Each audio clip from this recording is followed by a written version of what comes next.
another show.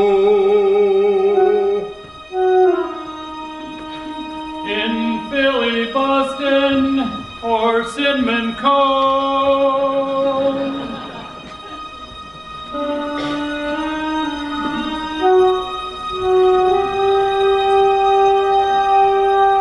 A chance for stage folks to say hello.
Another opening of another show. In Philly, Boston, or Cinnamon Cove. A chance for stage folks to say hello. Another opening of another show. Another job that you hope at last. To make the future get your past. Another place where the horses grow. Another weeks to rehearse.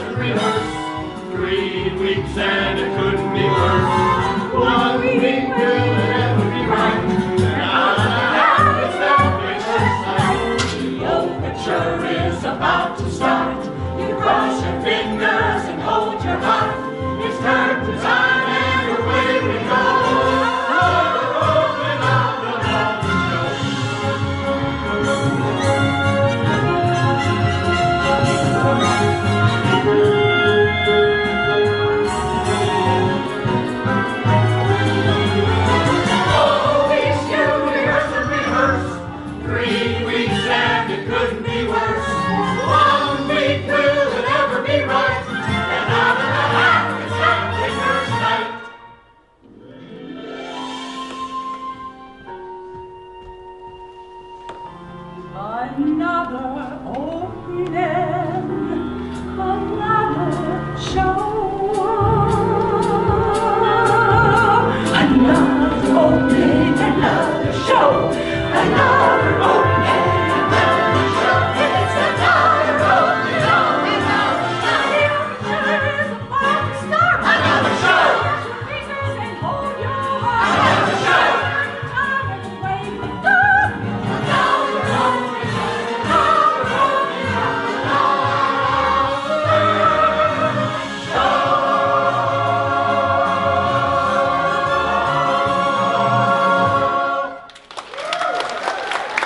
opening.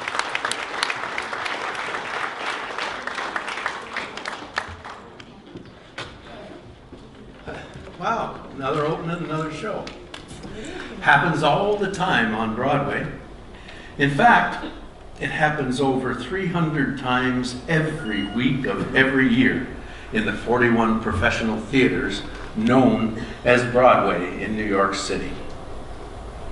And you know that the majority of those openings are musicals. The Broadway musicals had a huge impact on American popular culture and, in fact, popular culture around the world.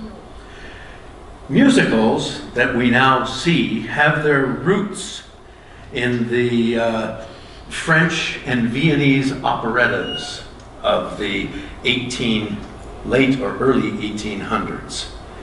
But they got their form and their comic soul from the more crude American variety shows and minstrel shows of the late 1800s.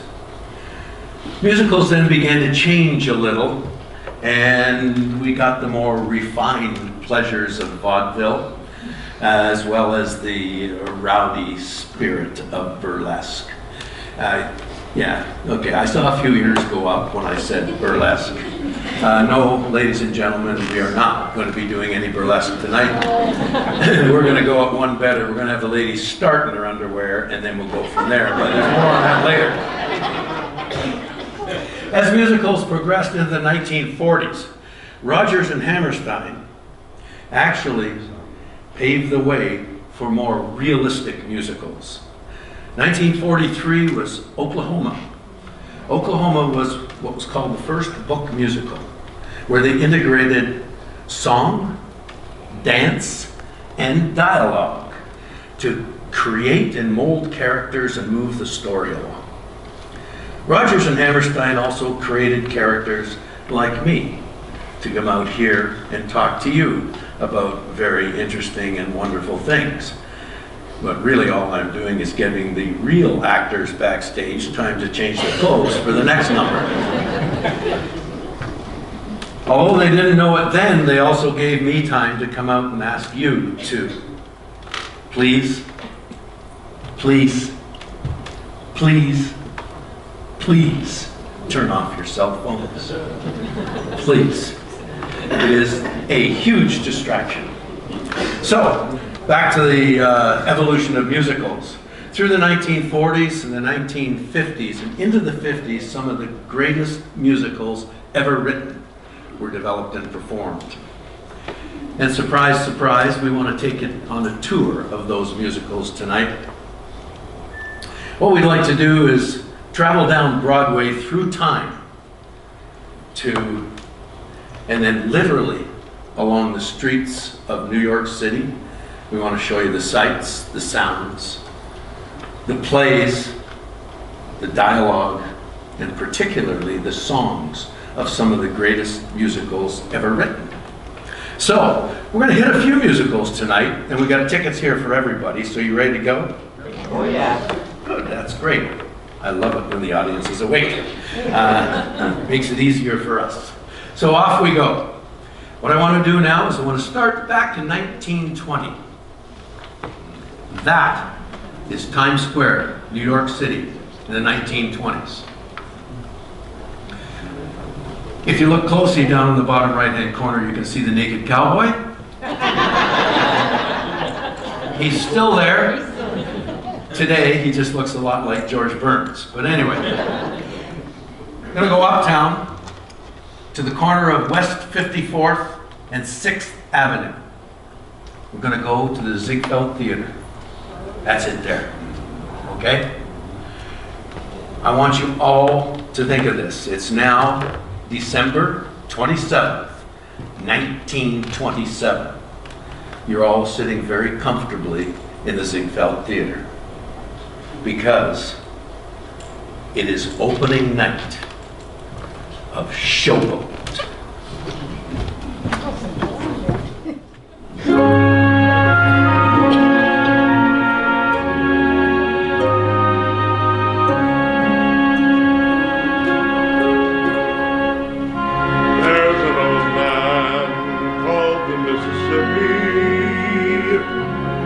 That's the old man that I long to be. What does he care if the world got troubles? What does he care if the land ain't free?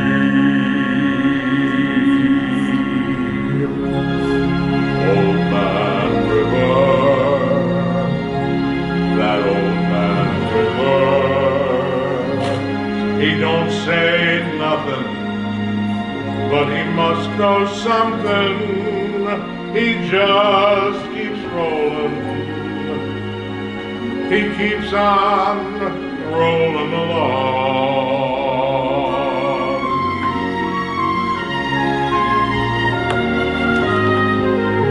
He don't plant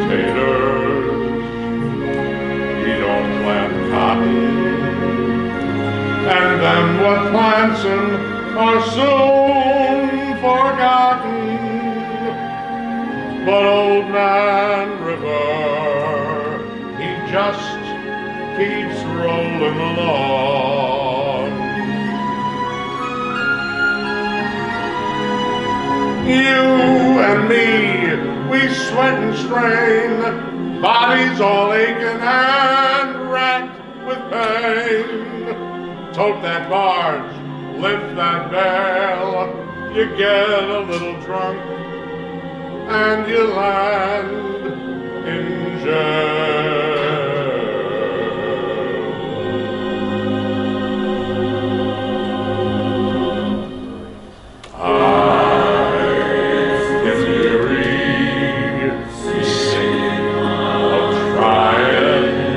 I'm tired of living and scared of dying, but old man River, he just keeps rolling along.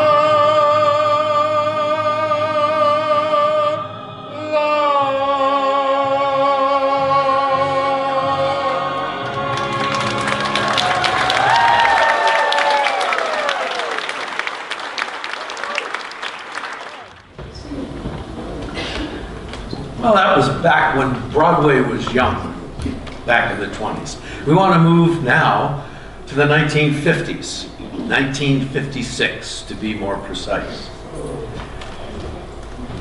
Broadway was in its heyday. The theaters were all full, and the people on the streets of New York City were talking all about it.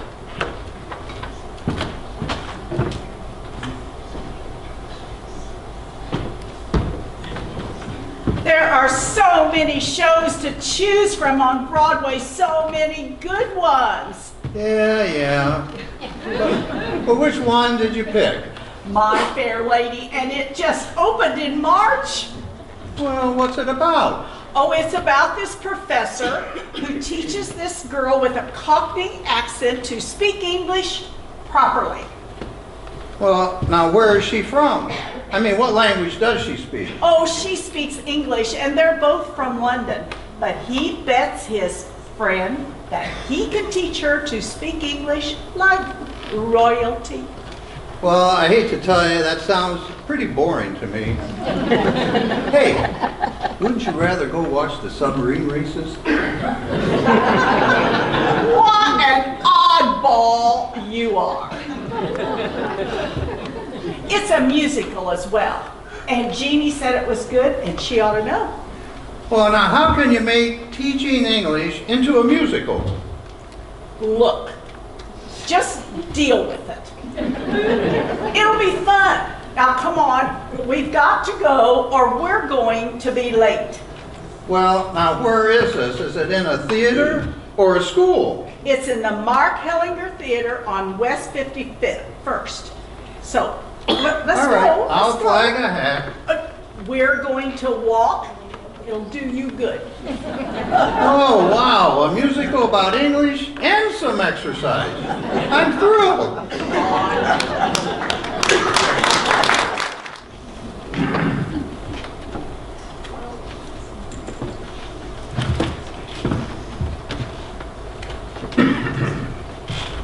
How do you know where a person comes from?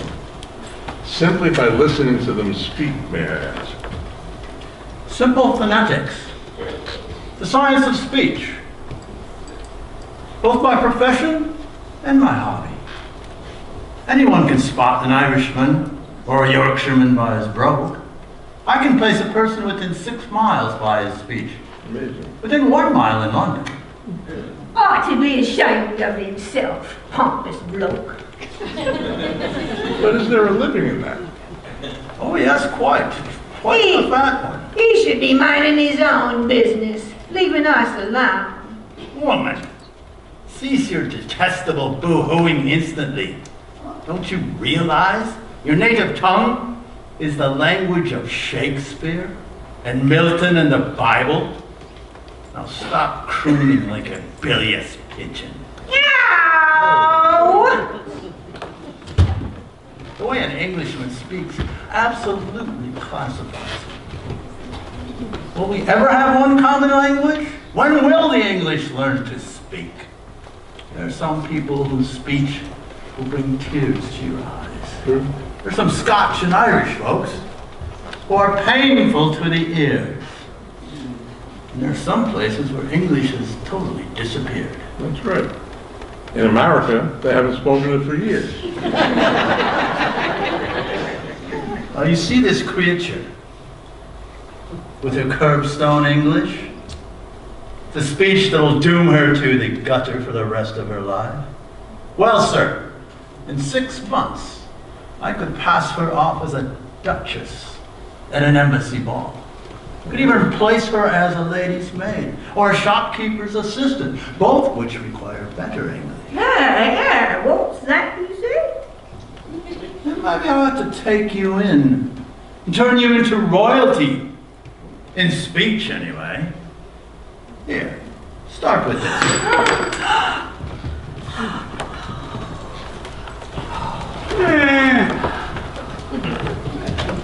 Perhaps we should all stand up. We are in the presence of bloomin' royalty. Yes, would you be needing a good butler, Miss Eliza? Yes, but you won't do. It's rather dull in town. I think I'll take me to Irene. Yes, and the mistress wants to open up the castle in Capri. Me doctor recommends the summer by the sea. Oh, wouldn't it be lovely?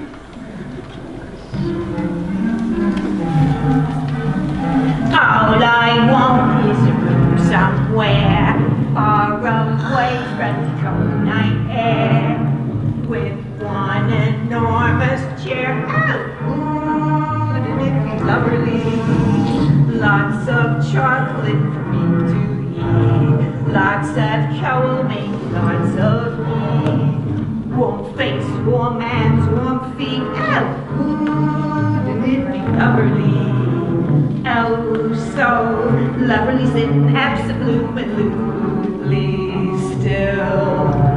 I would never much till spring crept over me windowsill.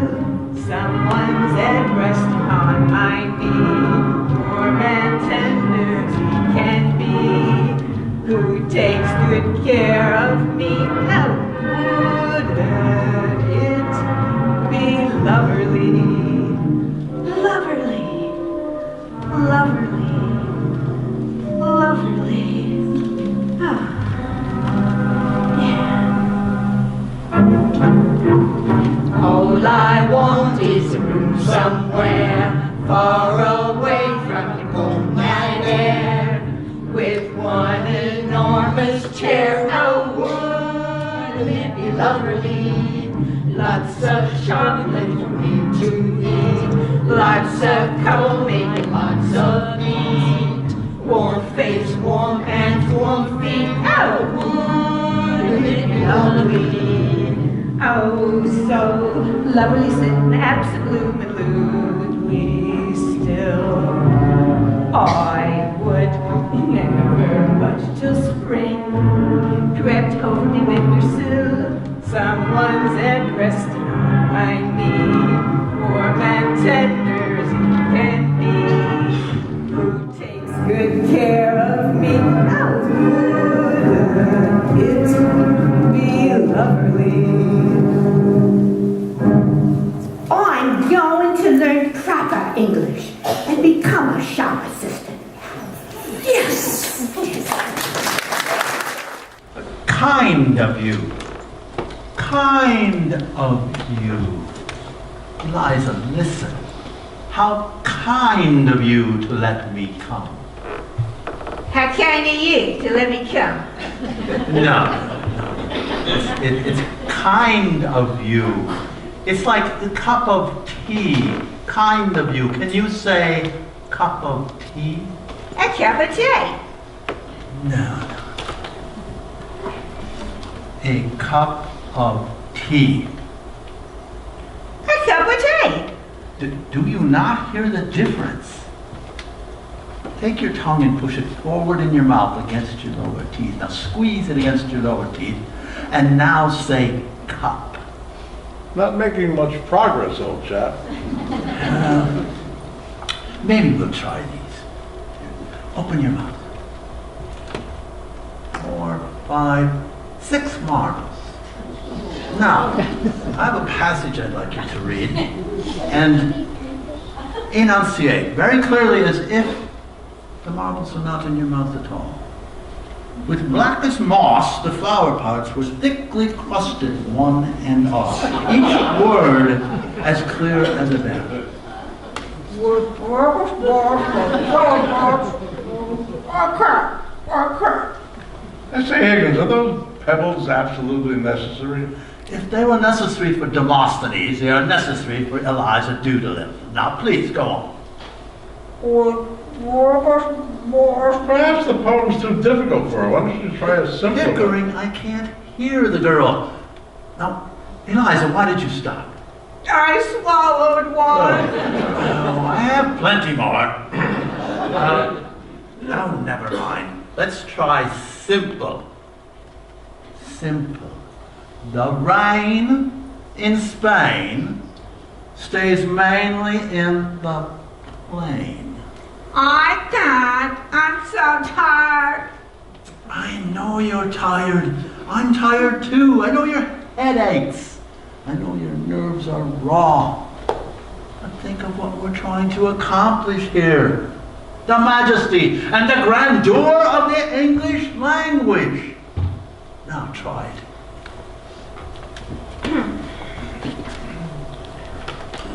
The rain in Spain stays mainly in the plain.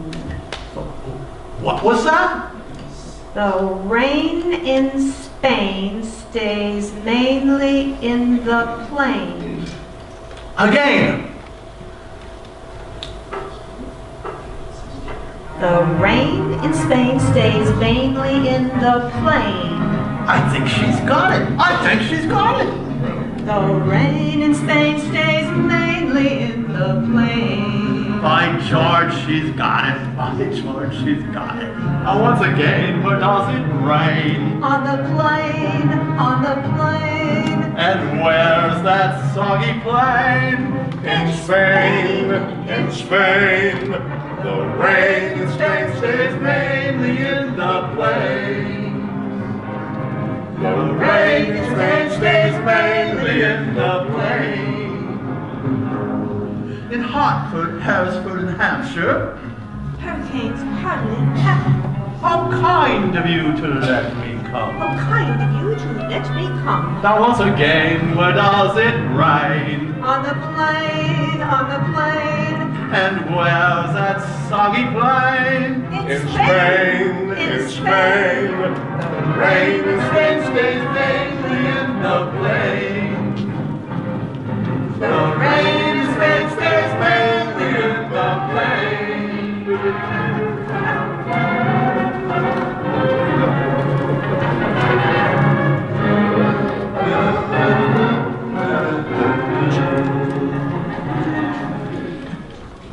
Pickering? Yes. I believe we've made some progress. I do, you're right. The time has come to show off. We must go and buy a gown for the races at Ascot. I agree. But Mr. Higgins, it's early in the morning. What better way to start the day? Where does one go to purchase a gown? Why, Harrods, of course. And why do you know that? Common knowledge. Right. Well, Eliza, you continue with your studies.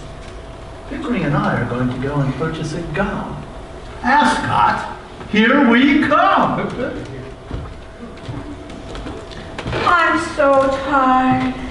Dear, you've been working much too hard. The strain's beginning to show. I don't care what Mr. Higgins says. You need to put down your books and go to bed. Mrs. Pierce, now you are exhausted as well. I think you should go get some rest. Oh, I couldn't. I am so happy for Eliza and Mr. Higgins. I'm so happy. I could have danced all night. Bed, I couldn't go to bed. My head's too light to try to set it down. Sleep, I couldn't sleep tonight. Not for all the jewels in the crown. I could have danced all night. I could have danced all night and still have begged for more. I could have spread my wings and done 1,000 things I've never done before. I'll never know what made it so exciting. Why all at once my heart took flight. I only know when he began to dance with me. Could have danced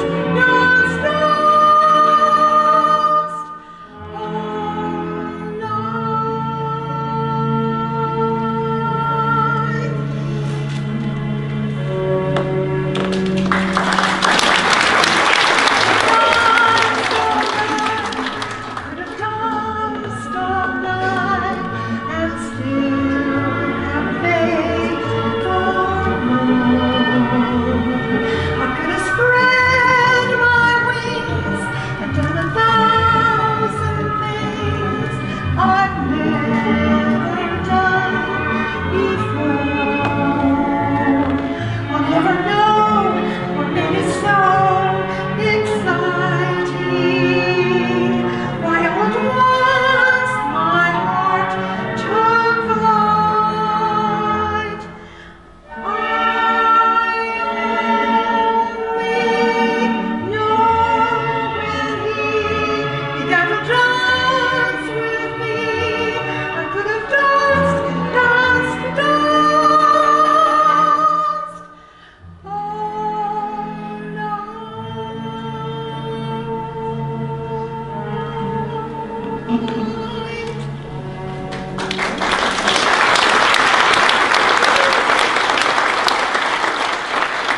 I'm so happy, but Lord knows who she might meet at Ascot. I think it's time, Mrs. Pierce, that we all get some rest. Hello? Hello? Oh, it's a heavenly day, and I just have to see her again. I would be quite happy living on this street. Yes, sir? Is Miss Doolittle home? Whom shall I say is calling? Freddie Eynsford Hill. If she doesn't remember me, tell her I'm the chap that was snickering at her at Ascot on Saturday past. Yes, sir. And would you give these to her? Yes, sir. You needn't rush. I just want to drink in the street where she lives. Yes, sir.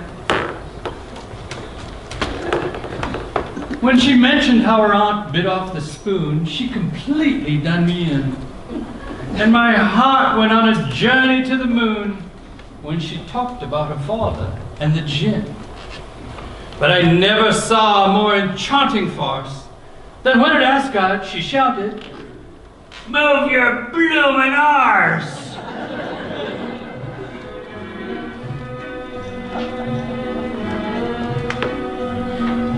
I have often walked down this street before, but the pavement always stays beneath my feet before.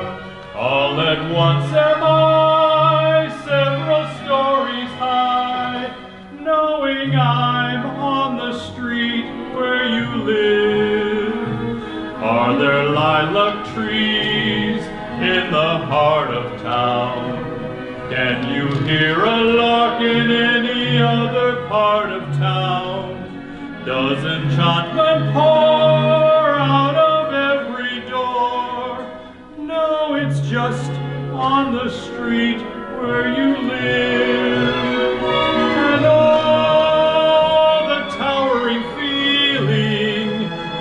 you know somehow you are near. The overpowering feeling that any second you may suddenly appear. People stop and stare, they don't bother me, for there's nowhere else on earth that I would rather be. Let the time go by, I won't care if I can be here on the street where you live.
Showed me that he thought and felt about me as if I was something better than a common flower girl.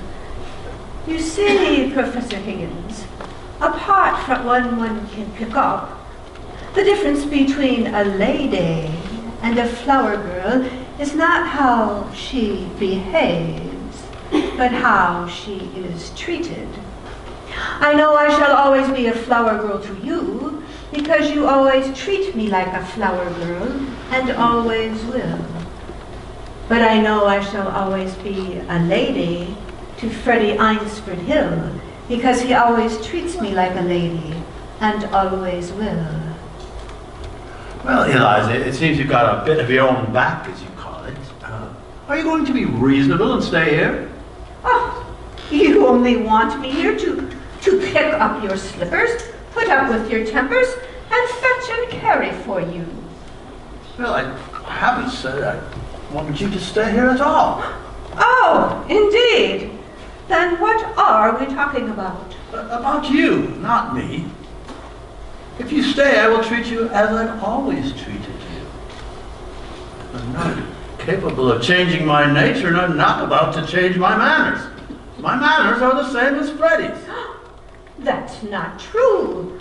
Freddie treats a flower girl as if she were a duchess. Then I treat a duchess as if she were a flower girl. Oh, I see. The same for everybody. Just so. The secret, Eliza, is not having good manners or bad manners, or any manners at all. It's about treating all human souls in the same manner. If you say I treat you rudely, I would ask you, have you ever seen me treat anyone any better?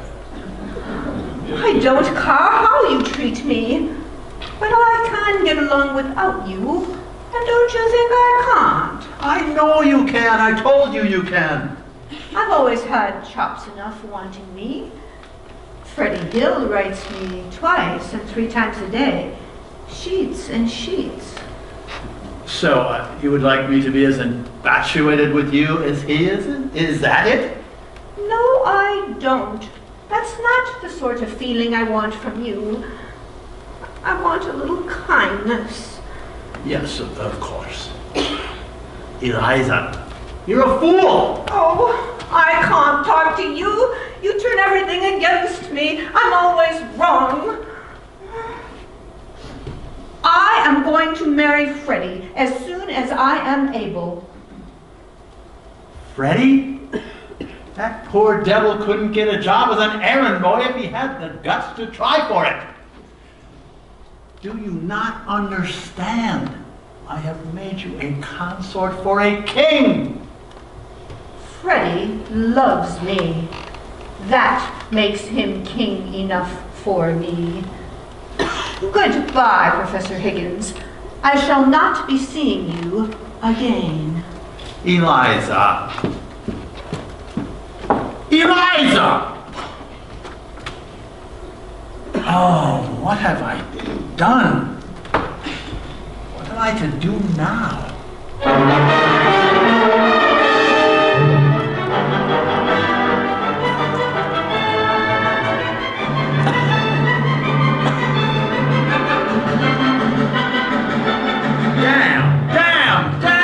Damn! I've grown accustomed to her face.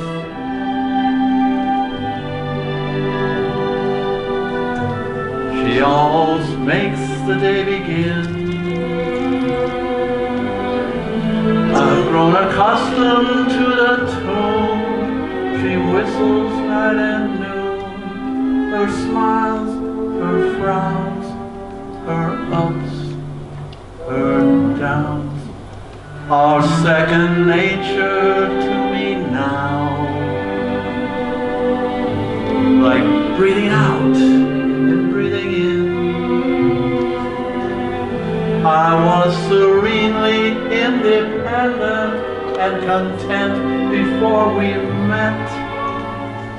Surely I could always be that way again. And yet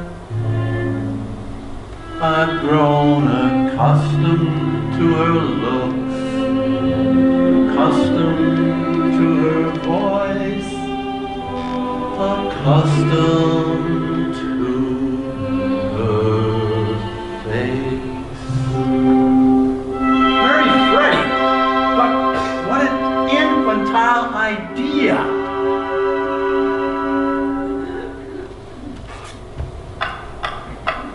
I can see her now, Mrs. Freddie Eynsford Hill, in a wretched little shack above a store.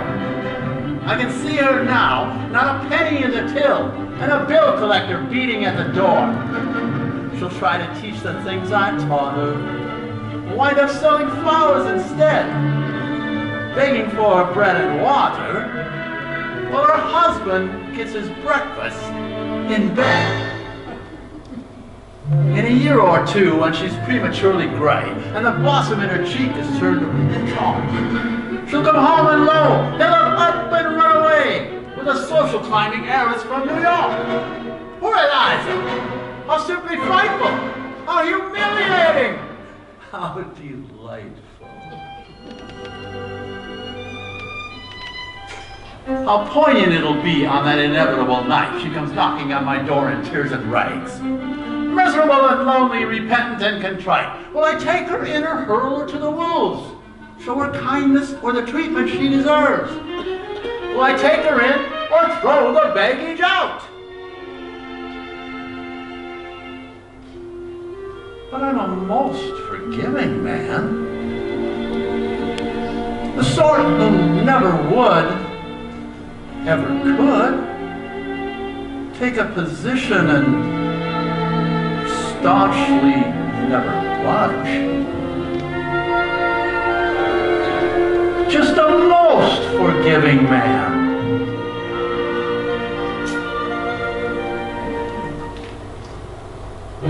But I will never take her back. If she are crawling on her knees, let her promise to atone. Let her shiver, let her moan.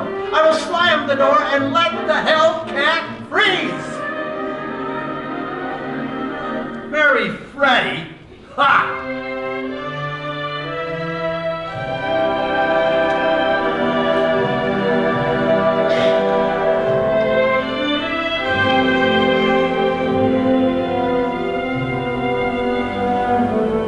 But I'm so used to hear her say good morning every day. Her joys, her woes, Her love are second nature to me now. Like breathing out and breathing in. I'm very grateful she's a woman and so easy to forget. Rather like a habit one can always break, and yet I've grown accustomed to the trace of something in the air, accustomed to her face.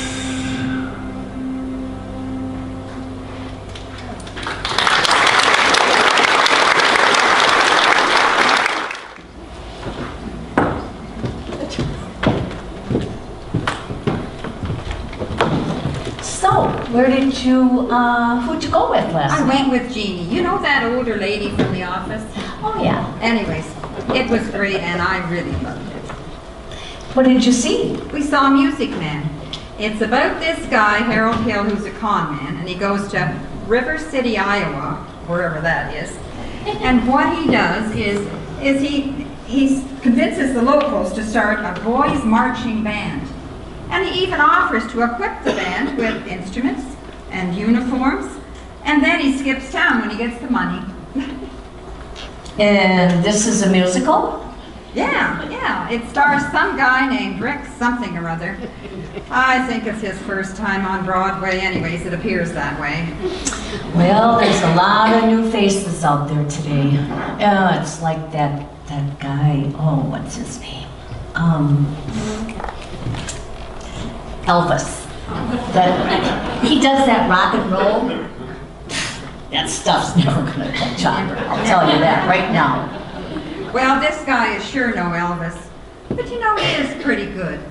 What he does is he convinces the locals that they have a youth problem that needs to be fixed. So he spots a pool hall, and he convinces the locals that the kids are being corrupted by pool, because pool causes trouble. And it's a great number. It's called Ya Got Trouble. And I think I'd like to see it again. Well, do you think? Yeah, I'd love to. Do you think they have tickets still? Oh, I think so, but better get a cab because right. I think it starts pretty soon. Now, Marcellus, I'm going to need some ideas if I'm going to get your town out of the terrible trouble that it's in. River City ain't any trouble. Well, then I'm going to have to create some. I need to create the need for a boys' band. Now, what's new around here? Nothing. Nothing.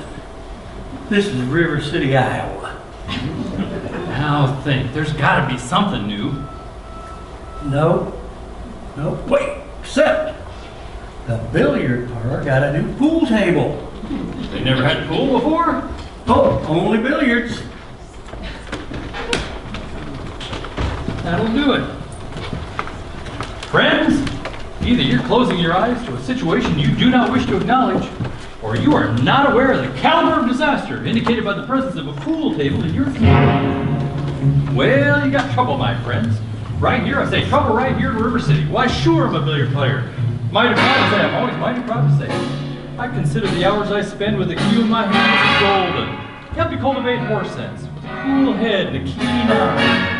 Did you ever try and give an ironclad lead to yourself from a 3-rail billiard shot? Just as I say, it takes judgment, brains, and maturity to score in any ball line game. I say that any boot can take and shove a ball in a pocket. I call that sloth. The first big step on the road to the depths of degradé. I say first, medicinal wine from a teaspoon, then beer from a bottle. And the next thing you know, your son is playing for money with a pinchback suit. And listen to some big out-of-town Jasper here to talk about horse race gambling. Not a wholesome trot race, no, but a race where they sit down right on the horse. I'd like to see some stuck-up jockey boy sitting on Dan Patch, make your blood boil, well, I should say. Now, folks, let me tell you what I mean. You got 1, 2, 3, 4, 5, 6 pockets in the table. Pockets mark the difference between a gentleman and a bum with a capital B, and that rhymes with P, and that stands for pool. long, your River City youth are going to be frittering away. I say your young men are going to be frittering. Frittering away their noontime, supper time, chore time too. Put the ball in the pocket, never mind getting dandelions pulled or the screen door patched or the beefsteak pounded. Never mind pumping any water to your parents or cotton with a cistern empty on a Saturday night, and that's trouble. Yes, we got lots and lots of trouble. I'm thinking of the kids in the Knickerbocker shirt-tailed young ones peeking in the pool hall window after school. You got trouble, folks. Right here in River City, with a capital T and that rhymes with P, and that stands for pool. Now, I know all you folks are the right kind of kids. I'm going to be perfectly frank. Would you like to know what kind of conversation goes on while they're loafing around that hall? They'll be trying out Bevo, trying out Cubebs, trying out tailor-mades like cigarette fiends, and bragging all about how they're going to cover up the telltale breath with sense. And one fine night, they leave the pool hall, heading for the dance at the armory. Libertine men and scarlet women and ragtime, shameless music. It'll grab your son, your daughter, with the arms of a jungle, animal instinct, mass hysteria. Friends, the idle brain is the devil's playground. Bravo! We got trouble!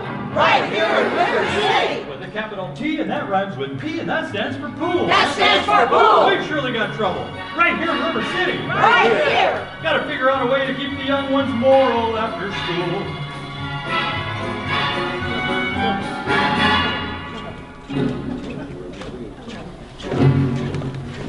Mothers of River City, heed that warning before it's too late. Watch for the telltale signs of corruption. The moment your son leaves the house, does he re-buckle his knickerbockers below the knee? Is there a nicotine stain on his index finger? A dime novel hidden in the corn crib? Is he starting to memorize jokes from Cat Billy's whiz bang? Are certain words creeping into his conversation? Words like swell. And so's your old man. Well, if so, my friends, you got trouble. Right here in River City. With a capital T, and that rhymes with P, and that stands for pool. We've surely got trouble. Right here in River City. Remember the Maine, Plymouth Rock, and the Golden Rule. Oh, we got trouble. We got terrible, terrible trouble. That key with the 15 numbered balls is the devil's tool. Devil's tool! Oh, yes, we got trouble, trouble, trouble. Trouble, trouble! With a T, not rhyming with P, and that stands for pool.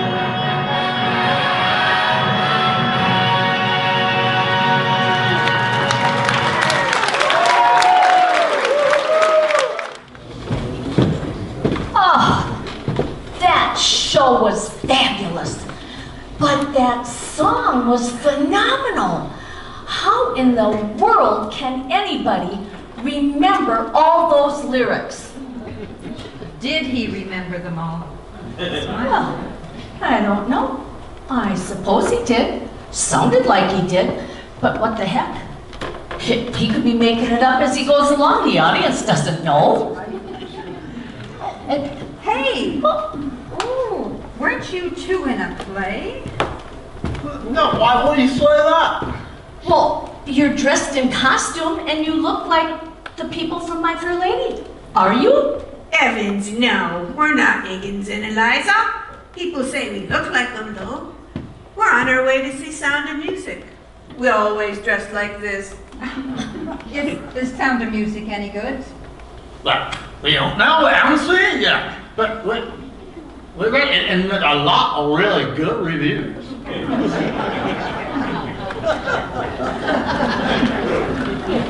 I think that's them. Yeah. Do you think we should go see that show? I mean, if they're gonna go see it, it must be pretty good. Do you know it is good? It was nominated for 9 Tony Awards, won 5, including Best Musical. Do you know I saw Mary Martin sing Sound of Music years ago, of course. Good old Mary. Let's go see it. All right, let's do it. Oh, we gotta get another cat. Okay, another cat. My day in the hills has come to an end, I know. A star has come out to tell me it's time to go. But deep in the dark green shadows are voices that urge me to stay. So I pause and I wait and I listen for one more sound, for one more lovely thing that the hills might say. The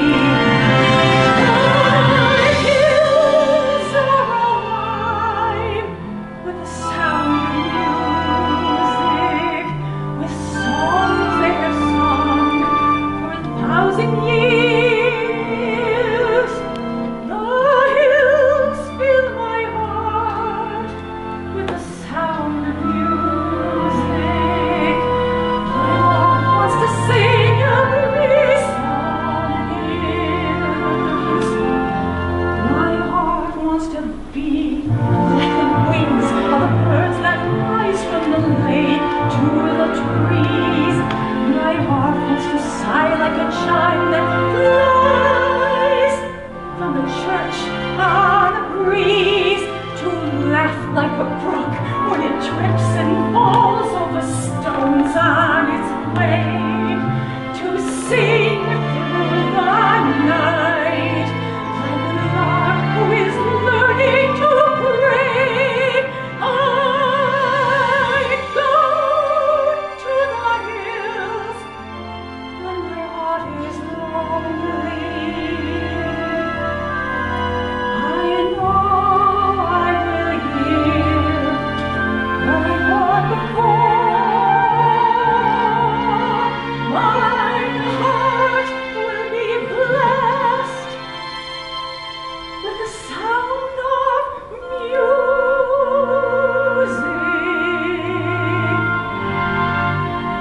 and I'll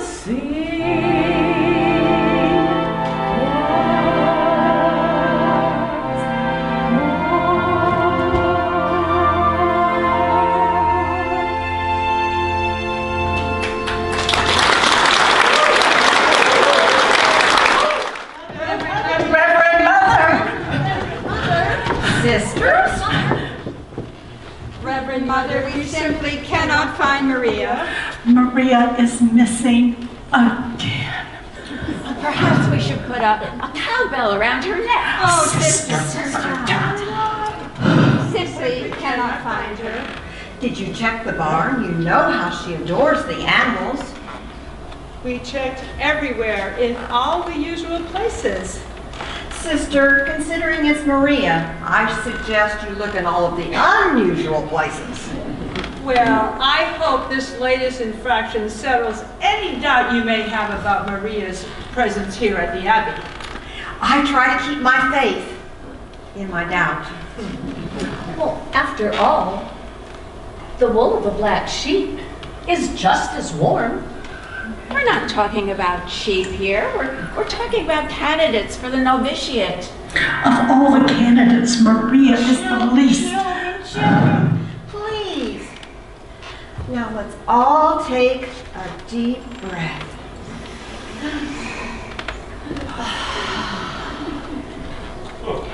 Now tell me how you really feel about our child, Maria. Well, she's wonderful some of the time. It is so easy to like Maria, except when it's difficult. Sisters? We love her dearly, but she gets in trouble a lot. That's what I say. She climbs a tree and scrapes her knee. Her dress has got a tear. She waltzes on her way to mass and whistles on the stair. And underneath her wimple, she has curlers in her hair.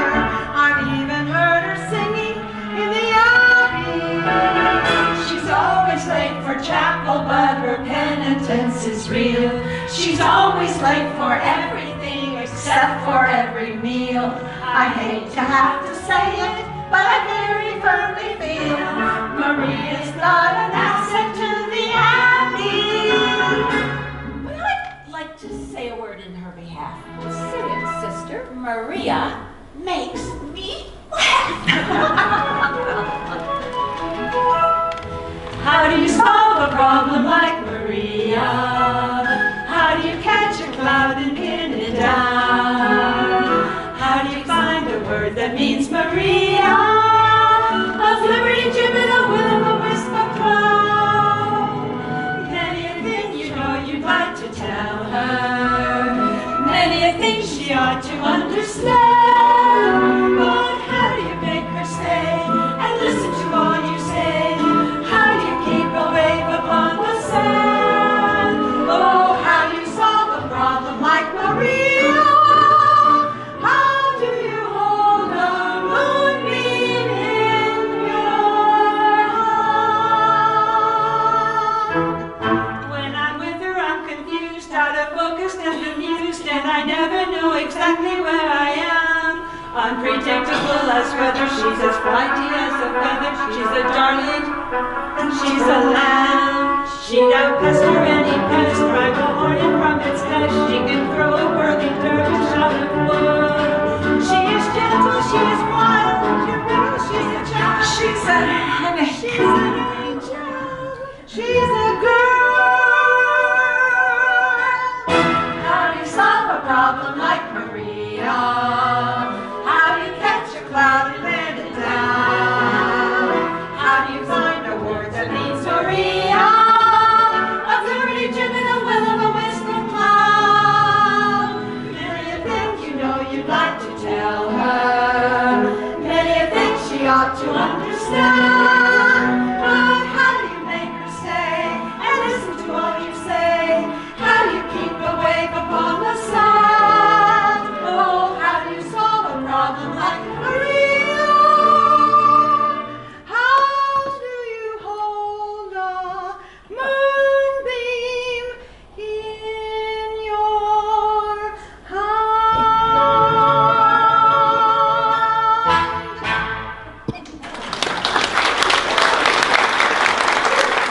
Captain, would you please grace us with that lovely song? I would love to, Maria.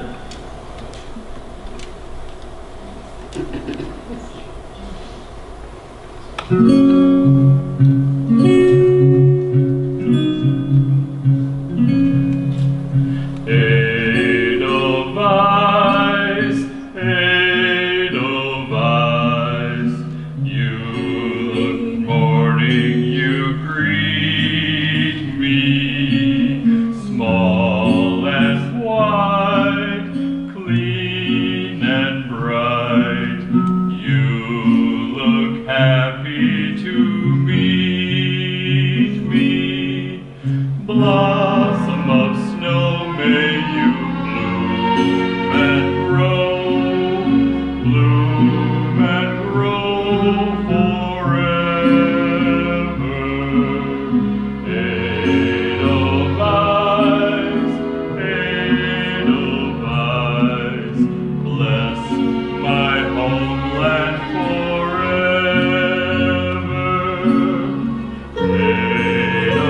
Edelweiss, Edelweiss, every morning you greet me, fall and smile, clean and bright, you look happy to meet me, blossom of snow, may you bloom and grow forever.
And now, the 6 merry murderesses of the Cook County Jail in the cell block tango.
So I said, Bernie, you pop that gum one more time. And he did. So I took the shotgun off the wall and I fired 2 warning shots into his head. He had it coming. He had it coming. He only had himself to blame. If you'd have been there, if you'd have heard it, I bet you wouldn't have done the same. Ezekiel Young, Salt Lake City, about 2 years ago. He said he was single, we hit it off really good, and so we started living together. He'd go to work, he'd come home, I'd fix him a drink, we'd have dinner. It was great. Then I found out. Single, he said, single my ass. He had 6 wives. One of those Mormons, you know. So that night I fixed him his drink, and you know what? Some guys just can't hold their arsenic. He had it coming. He had it coming. He took a flower in his prime, and then he used it, and he abused it. It was a murder, but not a crime. Now, I'm standing in the kitchen, carving up a chicken for dinner, minding my own business. In storms my husband Wilbur in a jealous rage. You've been screwing the milkman, he says. He was crazy. And he kept on screaming, you've been screwing the milkman. And then he ran into my knife. He ran into my knife 10 times. If you'd have seen it, I bet you would have done the same.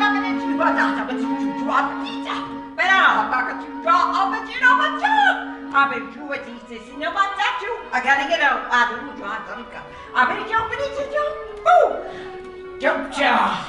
Yeah, but did you do it? Not guilty. You know, my sister Veronica and I did this double act together. My husband Charlie traveled around with us. Now, for the final number in our act, we did these 20 acrobatic tricks in a row. 1, 2, 3, 4, 5, splits, spread eagles, backflip, flip-flops. One right after another. Well, this one night we're in Cicero, sitting up in a hotel room, boozing and having a few laughs, and we ran out of ice, so I went out to get some. I come back, I open the door. There's Veronica and Charlie doing number 17, the spread eagle. Well, I was in such a state of shock, I completely blacked out. It wasn't until I was washing the blood off my hands I knew they were dead. They had it coming. They had it coming all along. I didn't do it, but if I'd done it, how could you tell me that I was wrong? They had it coming. They had it coming. They had it coming all along. I didn't do it, but if I'd done it, how could you tell me that I was wrong? I loved Al Lipschitz more than I could possibly say. He was a real artistic guy, sensitive, a painter, but he was always trying to find himself. He He'd go out every night looking for himself. And along the way, he found Ruth, Gladys, Rosemary, and Irving. I guess you could say we broke up because of artistic differences. He saw himself as alive, and I saw him dead. Dirty bum, bum, bum, bum, bum, a dirty bum, bum, bum, bum, bum. They had it coming, they had it coming, they had it coming all along. 'Cause if they used us and they abused us, how could you tell us that we were wrong? He had it coming, he had it coming, he only had himself to blame. If you'd have been there, if you'd have seen it, I bet you would have done the same. You pop that gum one more time. Single my ass. 10 times. Now a drink up. 17. Artistic differences. I bet you would have done the same.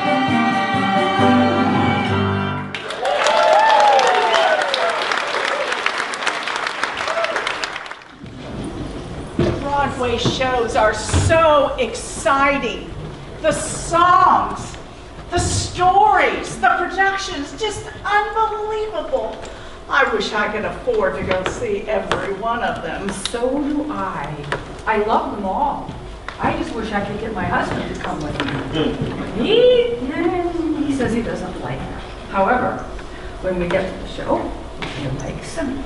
And then after the show, he talks about the show for the next 2 weeks. Yeah, my fiance is the same way. Some men think that it's not manly to enjoy a Broadway musical. Like they want to show us they don't like that girly singing and dancing, so they can show us and their friends they're real men. Seriously. The things men participate in, they have to go bigger and better than their buddies. Why do men think like that? I mean, who doesn't want to be entertained? Well, I don't know, but guys that are like that are missing out on some amazing entertainment. I just saw Chicago. Oh my goodness, what a show. I can't think of a man alive that wouldn't enjoy the number called the Cell Block Tango. I mean, I don't know. But I tell you, the music is catchy. The girls are really exciting and actually it was a little sexy. Oh, they like that for sure. And you know, I tell you, those girls, oh my heavens, they were in the best shape. They got to be working out every day. Of course, to do that kind of thing, you have to work out.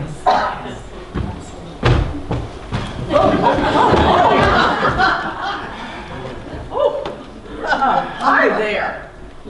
Are you out for a run in the park? No, I'm delivering nutcrackers to the squirrels. Yeah, I'm jogging. But are you okay? I'm fine. I gotta stay in shape. Yeah. I'm a dancer on Broadway, 8 shows a week. You're kidding. All right, that's all right. That's Round is a shape. Round is a shape. You're good. Yes, I'm in the show. Funny thing happened on the way to the forum. I'm in the number. I'm in Everybody Ought to Have a Maid. 8 shows a week. Oh, really? Should I go see that show? Is it good? It's excellent. It takes place in ancient Rome. And this number is about this dirty old man, Senex, and this beautiful young lady, who's actually his son's girlfriend, who comes to his home, and he thinks she's going to be his maid and his, you know. Here we go. Take me. What'd you say? Take me. Just a minute.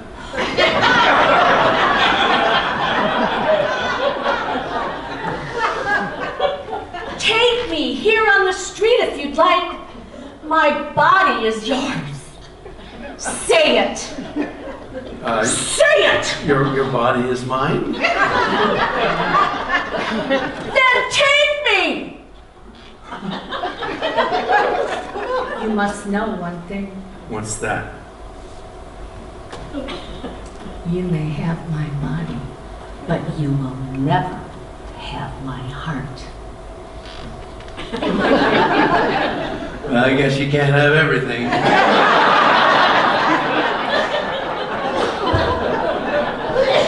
1,000 thank yous to whichever one of you did this.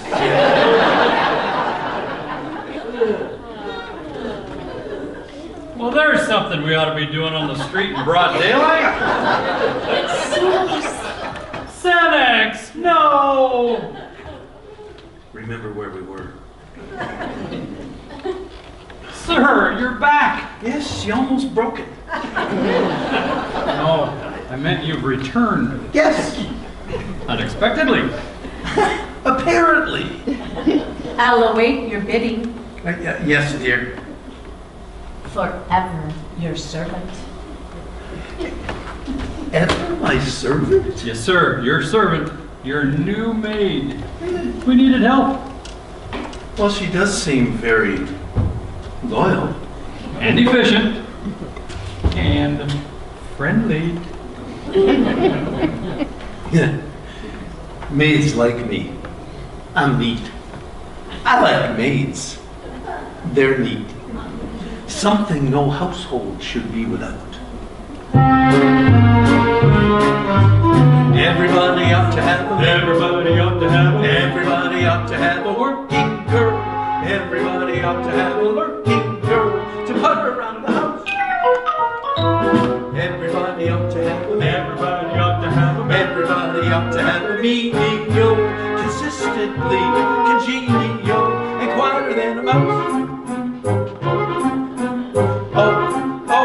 Would she be delicious, tidying up the dishes, neat as a pin? Would she be delightful, sweeping out, sleeping in? Everybody ought to have a maid. Everybody ought to have a maid. When you hop when you're short of help to offer you the sort of help you never get from a spouse. Fluttering up the windows, shuttering up the windows, cluttering up the bedroom, buttering up the master, puttering all around the house. Would she be delicious, tidying up the dishes, neat as a pin? Would she be delightful, sweeping out, sleeping in? Everybody ought to have a maid. Everybody ought to have a maid. Someone who would fetching you your slipper will be winsome as a whippoorwill and graceful as a roach. Skittering down the hallway, flittering through the parlor, tearing in the pantry, littering up the bedroom, puttering all around the house.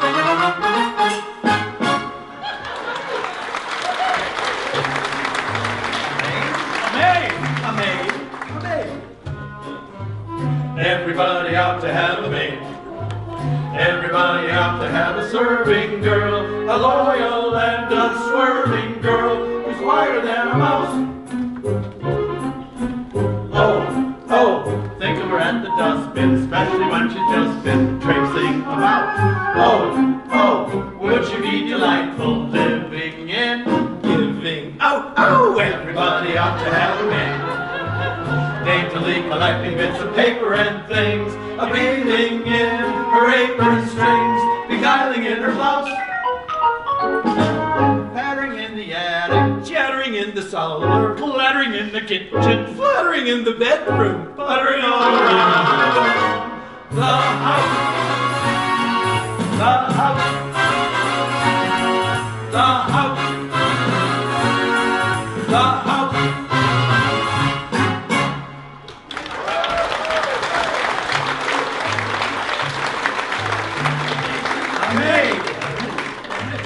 Everybody ought to have a maid. And reliable, obedient and pliable, and quieter than a mouse. Would she be delicious, tidying up the dishes, neat as a pin? Would she be delightful, cleaning up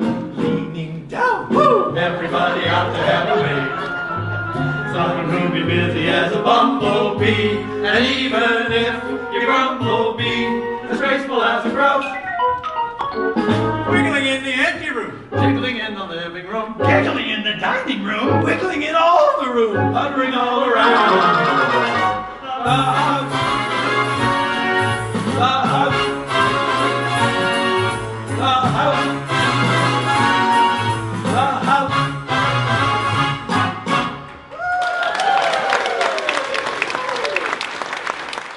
Well, you must be a pretty good dancer to be on Broadway. Do you have an understudy? Actually, I am the understudy. Oh. Well, I'm pretty good. I can do a split 5 different ways. Really? Can you show us? Well, I'm sure everybody would like to see that. I happen to be a little bit out of practice. I'm studying this very complicated choreography for this new show, the Rocky Horror Show. What number's that? It's called The Time Warp. And it has this really complex choreography that requires a well-trained professional dancer, such as myself. I can handle it. It must be really exciting to sing and dance on Broadway. Well, it is. With all the different shows, and all the different songs, and the lyrics you have to learn, and the costumes to be changed, and the practicing. It's really wonderful. Maybe we could get together, have a cup of coffee or a drink, and we could talk about Broadway and dancing, and maybe even an audition. Well, yeah, that really sounds really great, but I have to meet my husband, so you two go on without. No. Okay. We'll miss you. I can get us into a dress rehearsal for a new show called Beautiful, the Carole King story. Is that the one about the life of Carole King? Duh, you think? She had so many hits, and her album Tapestry was an all-time bestseller. And she wrote dozens of songs for the Shirelles, the Righteous Brothers, and James Taylor, and many more in the 60s and 70s. That's right. This show is going to open soon, and they're in final dress rehearsals. It's over on West 43rd Street. Yeah, we'll find it. And Midtown. You want to go? I don't have anything to do for a while. Let's go. All right. Hey, hi you guys. Marjorie, I haven't seen you in a long time. Looks like you've been out jogging in the park as usual. Hi, I'm Barbara. I'm Sharon. Oh, nice to meet you, Sharon. This is Al, and we're here for our final dress rehearsal. We only have 2 more numbers to go. Can you stay and listen? Sure, we'd love to. Oh, super, great. We love your input. Okay, the first one I think will be the ballad, Carole King's famous ballad. I think the best one she ever wrote. This is the version without James Taylor. Okay.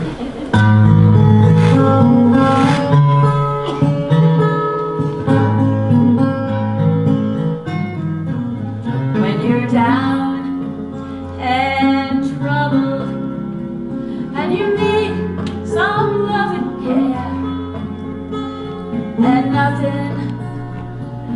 nothing is going right. Close your eyes.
Wow.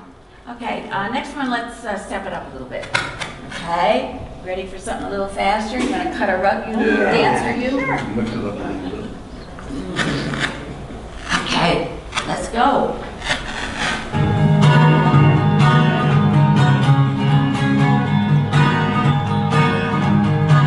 I feel my feet move under my feet. I feel the fires are rolling down. I feel my heart start to tremble whenever you're around. Oh, baby, when I see your face, never was a longer day. Oh, darling, I can't stand it when you look at me that way. I feel the earth move under my feet. I feel the sky tumbling down. I feel my heart start to tremble whenever you're around.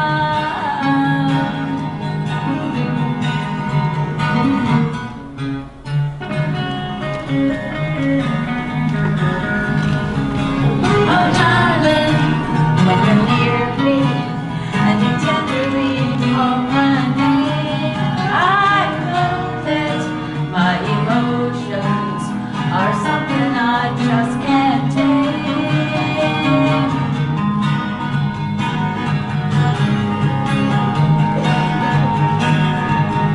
I feel the earth move under my feet. I feel the sky tumbling down. I feel the earth move under my feet. I feel the sky tumbling down. I just lose control down to my very soul. I feel the thought take hold all over, all over, all over, all over. I feel the earth move under my feet. I feel the sky tumbling down. I feel the earth move under my feet. I feel the sky tumbling down, tumbling down, tumbling down, tumbling down.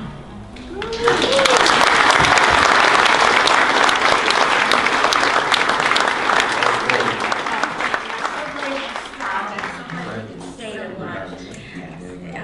Thank you very much. I think we're, thanks.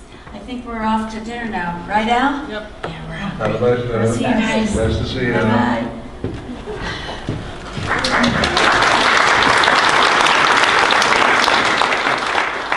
Well, that was excellent. I think they're ready to actually perform in front of a live audience. Oh, yes, she looks like Carol. She sings like Carol. And that show will win an Emmy someday. Yeah, no doubt. So, what do you say we head back to Midtown, have a couple of drinks, and see where things go? I don't have to be my fiance for a while. In that case, you can buy.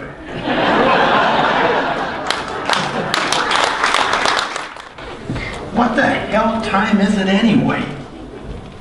Something must have happened. She's always late, but never this late. Well, she's with my fiance too. She's almost never late, but tonight's definitely different. I'll tell you, the only time she is on time is when we go to a Broadway show. Huh. Last week we went and saw Rodgers and Hammerstein's new musical, and she was there on time. I'll tell you, that show was great. Really? What was the name of it? It's called The King and I. Huh. King and I, about the King of Siam, and his young lady he hires to teach his children English.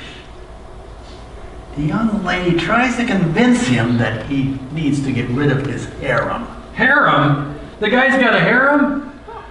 I have trouble dealing with one woman. I can't imagine having a whole harem. Yeah, well, he does, and she doesn't like it. She doesn't think it's a good idea. She tries to convince him that one man and one woman is the right way to go. Well, he doesn't agree at all with that situation, but it leads to a big discussion that eventually leads to a marvelous dance number.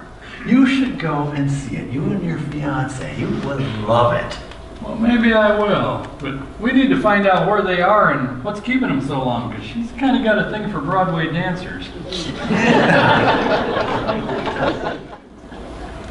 A woman is a female, a human who's designed to please a man, a male. The human male is to be pleased by many women, and anything else you hear is a fairy tale. Then tell me how this fairy tale began, sir. It cannot be just a poet's trick.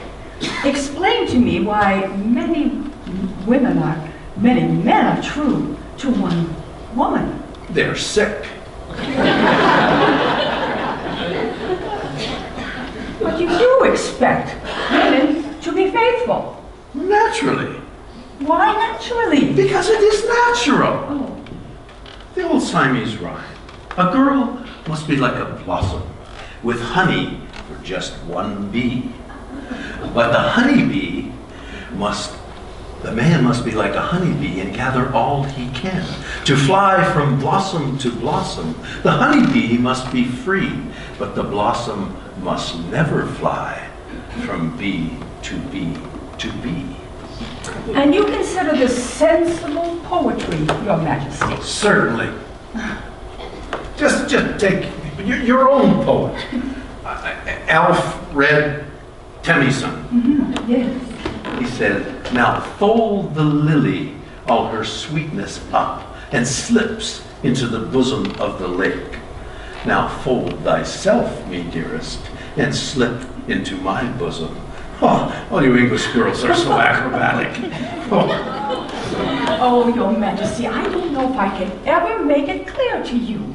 We do not look on women as just human females. They are, well, take yourself for instance. You are not just a human male. I'm king. Exactly. And every man is a king, and every woman a queen when they love one another. This is a sickly idea. It is a beautiful idea, but we're brought up with it. And a young girl, at her first dance. Whoa. Young girls dance too, like I see tonight, in the arms of men who are not their husbands? Yes. Oh, I would not allow it.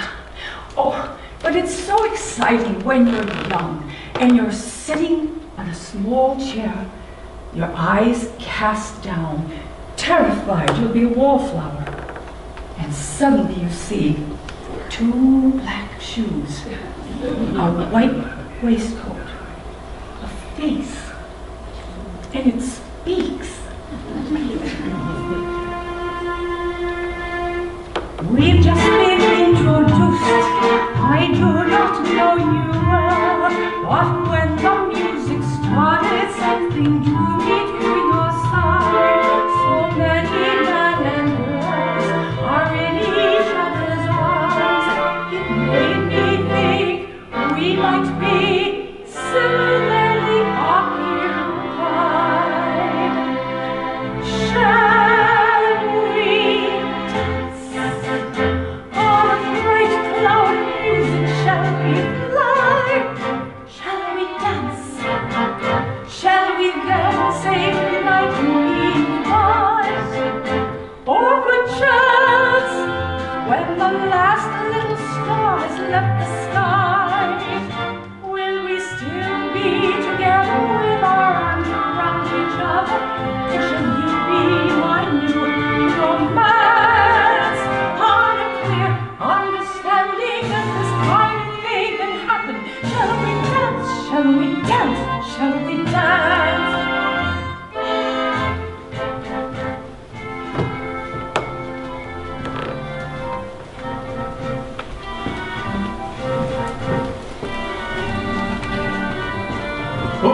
Why you stop? You dance pretty. Go on. I'm sorry, I didn't realize we would never dance with a man looking on. Which you'll dance with strange men, holding hands, etc.? No, not always a strange man. Sometimes a very good friend. Oh, good. You dance together. You teach. Teach. Come. Polka's quite simple, actually. It goes, and 1, 2, 3, and 1, 2, shall we dance? How bright the music shall we play? 1, 2, 3. Shall we dance? 1, 2, 3. Shall we then say goodnight and mean goodbye? 1, 2, 3. Your perchance, when the last little star has leave the sky. Shall we still be together with our arms around each other? And shall you be my new Romance. on a clear understanding that this kind of thing can happen? Shall we dance? Shall we dance? Shall we dance? 1, 2, 3, and 1, 2, 3, and 1, 2, 3. Wait, what is wrong? What? Oh, I know. I forget to dance. I remember next time. And 1, 2, 3, and 1, 2, 3. Oh, splendid, Your Majesty. 1, 2, 3, and wait. You throw me off count. Well, yeah, You were doing beautifully, Your Majesty. 1, 2, 3, and 1, 2, 3. And 1. Wait, no. Is not right. Well, yes, it is. No. Not the way I see Europeans dancing tonight. Oh, yes, it was. It was exactly like this. No. No. We're not holding two hands like this. No.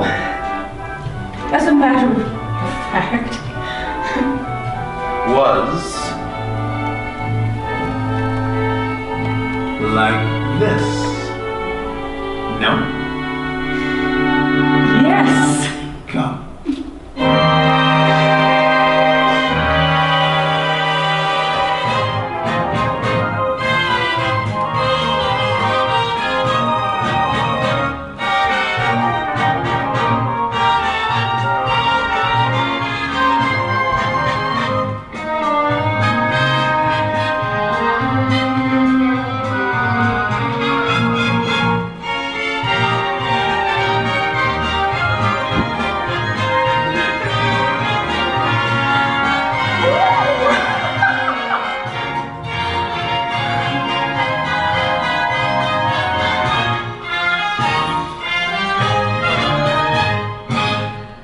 Come, we do it again.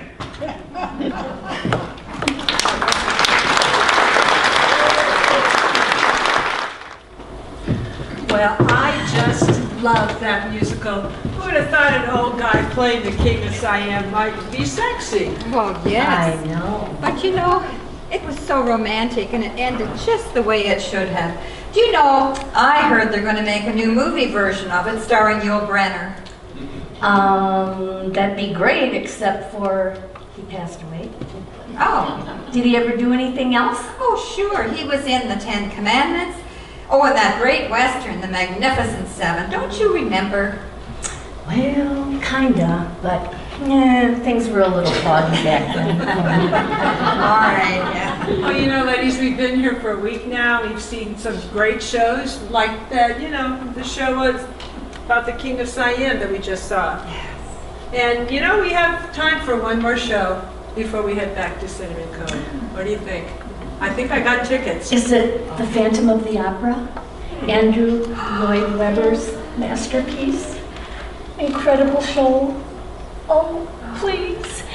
It's still playing on Broadway, I know it is. As a matter of fact, it's playing all over the world. Come on, isn't it? Oh, is that it? I love it. I know it so well. Young, handsome Raoul and the Phantom. They're both in love with Christine. She's the beautiful soprano star of the Paris Opera, and she loves them both. Is that what we're going to see? Well, look what we got here. That's fabulous. Fabulous. All right. You know, and Christine really loves the Phantom, even though he has this disfigurement. You know, I don't get it. I just don't get why she's in love with the Phantom when she has Raoul right there. He's so in love with her. It's a no-brainer. Well, What's up? You know, she sees the Phantom as her angel of music. His voice and the songs that he writes kind of hypnotizes her. You know, it's a great love story set to the best score ever written. Come on, we gotta get going. West 44th Street. Let's go. What theater? We're going to the 44th Street, I think that's where I that's saw it. fantastic. Oh, it's the Majestic Theater, of course. Okay, How could I I have love that forgotten? You know, it's been a long day. You think so, monsieur? I have a message from the opera ghost. My God, they're all obsessed. He merely wants to welcome you to his opera, and he commands that you give him box 5 for his use, and remind you that his salary is due. The salary. Monsieur Lefebvre, the former owner of the Opera House, paid him 20,000 francs a month. Perhaps you can pay him more with the Vicomte as your patron. I had hoped to make that announcement myself. Will the Vicomte be at the performance tonight, monsieur? In our box, but who's the understudy for this performance? Oh, there is no understudy, monsieur. This is a new production. Christine Daae could sing it. The chorus girl?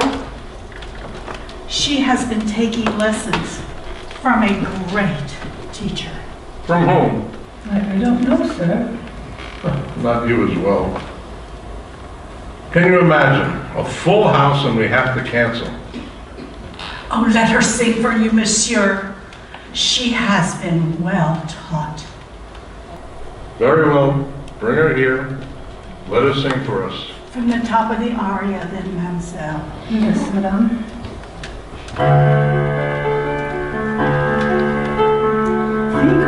Think of me fondly when we've said goodbye. Remember me once in a while, please promise me you'll try. When you find that once again you long to take your back and be free, if you ever find a moment, spare a thought of me.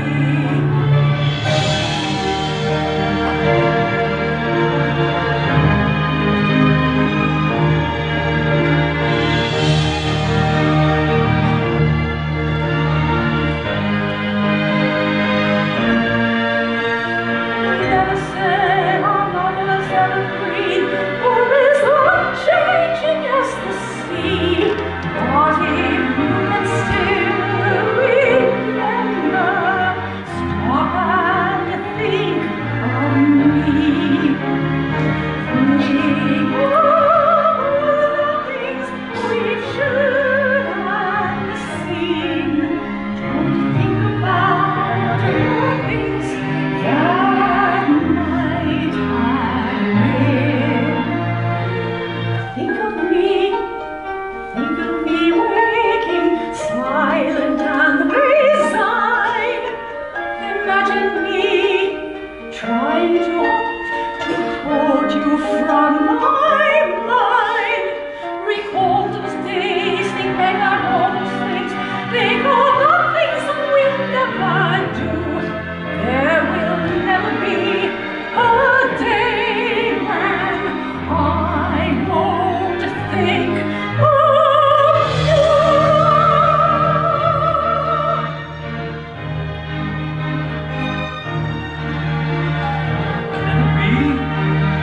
Can it be Christy? Bravo! Long ago,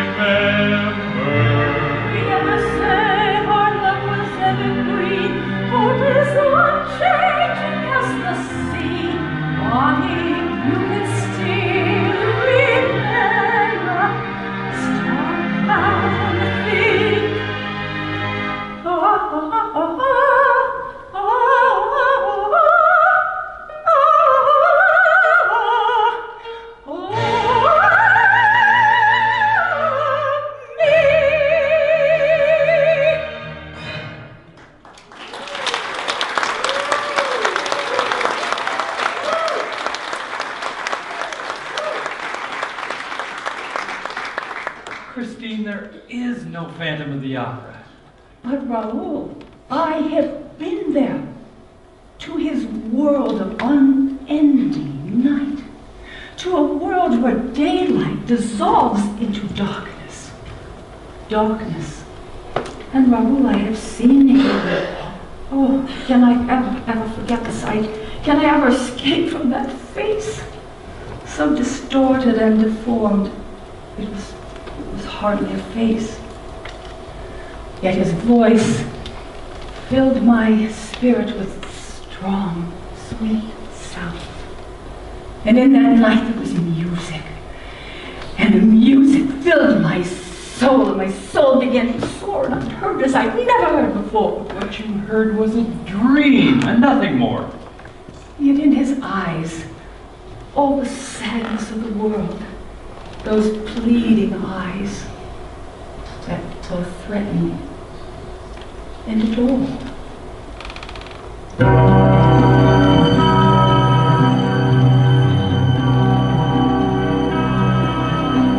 No more talk of darkness, forget these wide-eyed fears. I'm here, nothing can harm you. My words will warm and calm you. Let me be your freedom. Let daylight dry your tears. I'm here, with you beside you, to guard you and to guide you.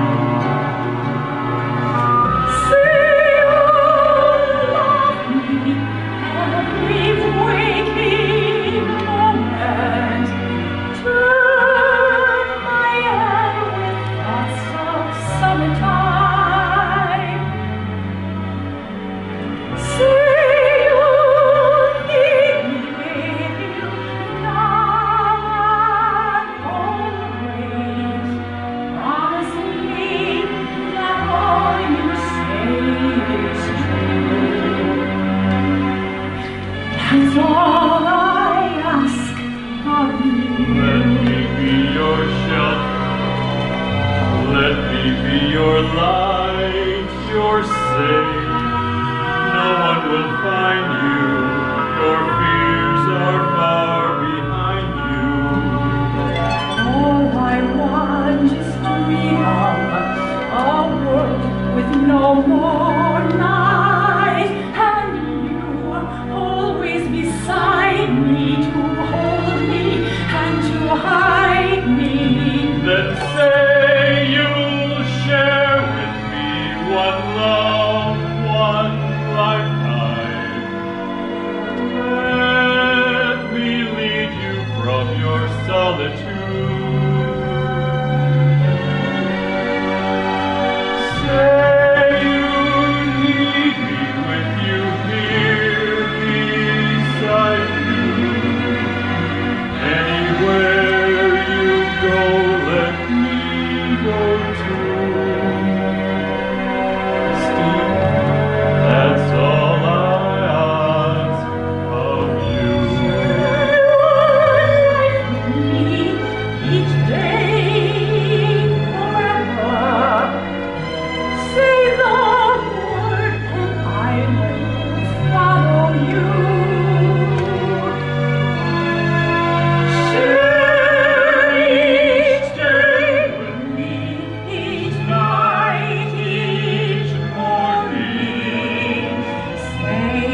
of you.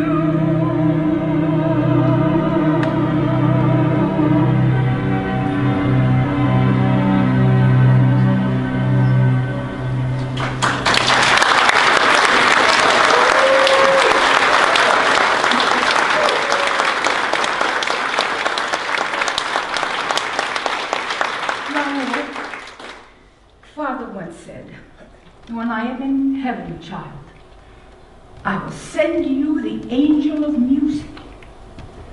Father is dead now, Raoul, and I have been visited by the angel of music. And so it is. But now, I will take you to dinner. I shan't keep you out late. Oh, Raoul, the angel of music is very strict. No?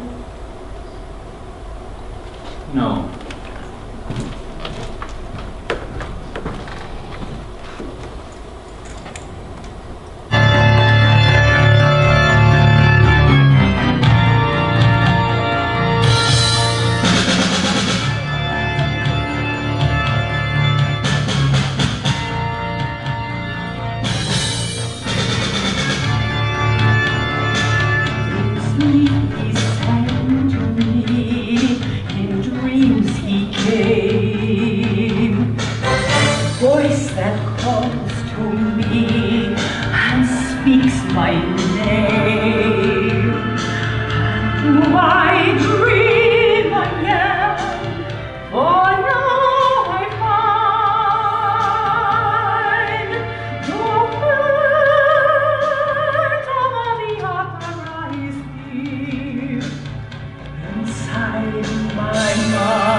Sing once again with me, how strange duet.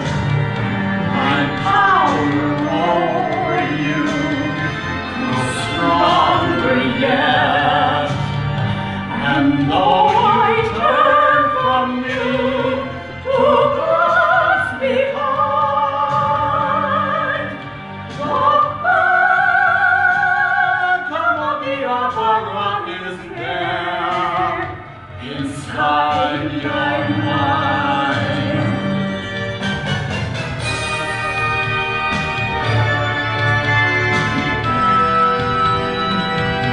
Those who have seen your face draw back in fear. I am the mask you wear.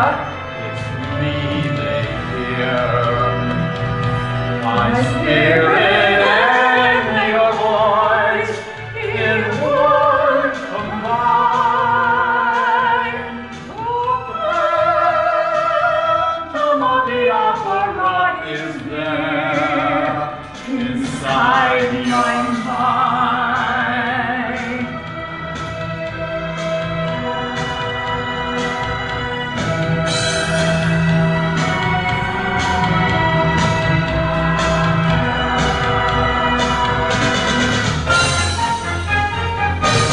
In all your fantasies, you always knew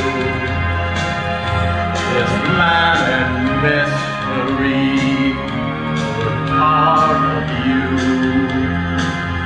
And in this labyrinth, where night is wide, the phantom of the opera is there inside your mind.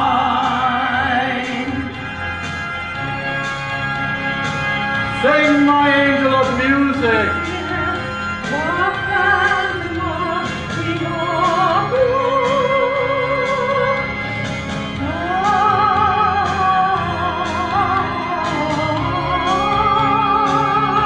Sing for me.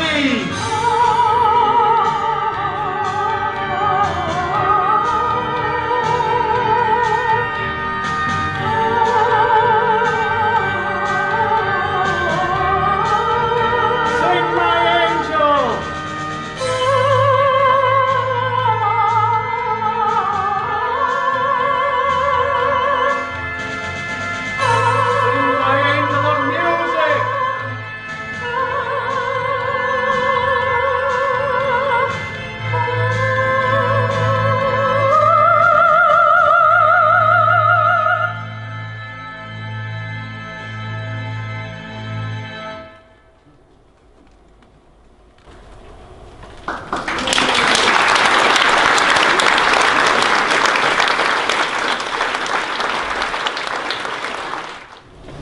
brought you here to the seat of sweet music's throne. The kingdom where all must pay homage to music. Music. You are here for one purpose and one alone. From the first time I heard you sing, I knew I needed you with me. To serve me. To sing for my music. My music.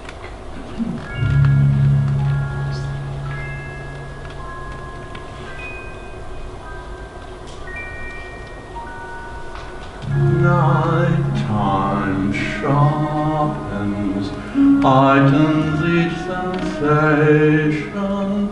Darkness stirs and wakes imagination. Silently the senses abandon their defenses, helpless to resist the notes I compose the music, slowly, gently, night unfurls its splendor, grasp it, sense it, tremulous and tender, hearing is believing, music is deceiving, heart as brightening, soft as candlelight. There you trust the music of the night. Close your eyes, growing down the truth, and the truth isn't what you want to see. In the dark, it is easy to pretend.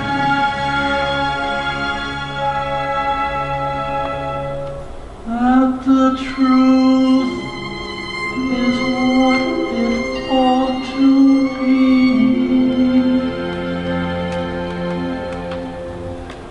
Softly, deaf, music shall caress you. Hear it, feel it, secretly possess you. Open up your mind, let your fantasies unwind in this darkness which you know you cannot fight. The darkness of the music of the night. Close your eyes, feel the journey to a strange world. We all part of the world you deserve. Close your eyes, let the music set you free. Only then can you belong to me.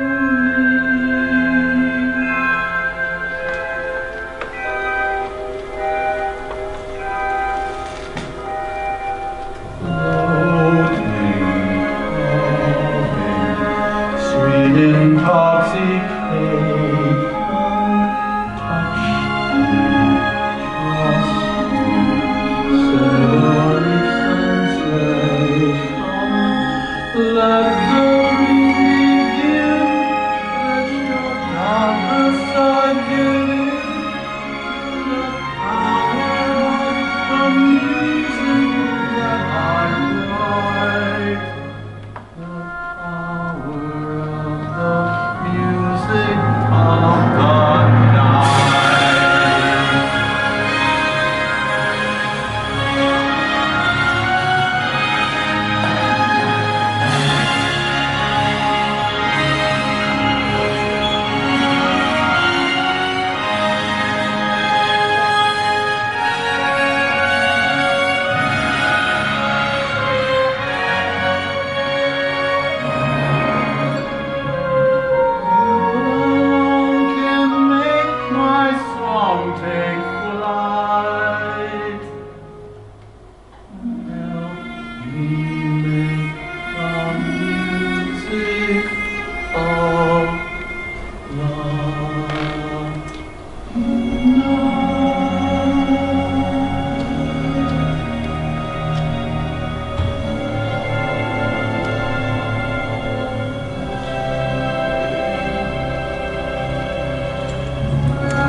ladies and gentlemen, that's our Broadway thing.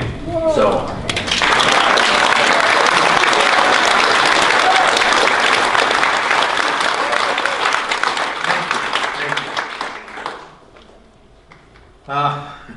That's just a little bit of Broadway. There are still obviously hundreds of plays and thousands of songs that still have to be performed and enjoyed. There's songs that'll make you cry and songs that'll make you laugh. Songs that'll lift your heart and performances that'll give you goosebumps. But we just hope you've enjoyed our little bit tonight.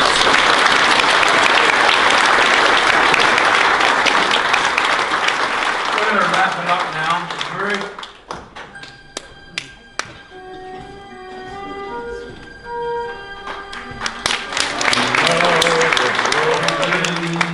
Another show in Philly, Boston, or Sydney, Cove. For stage folks, their stage so long.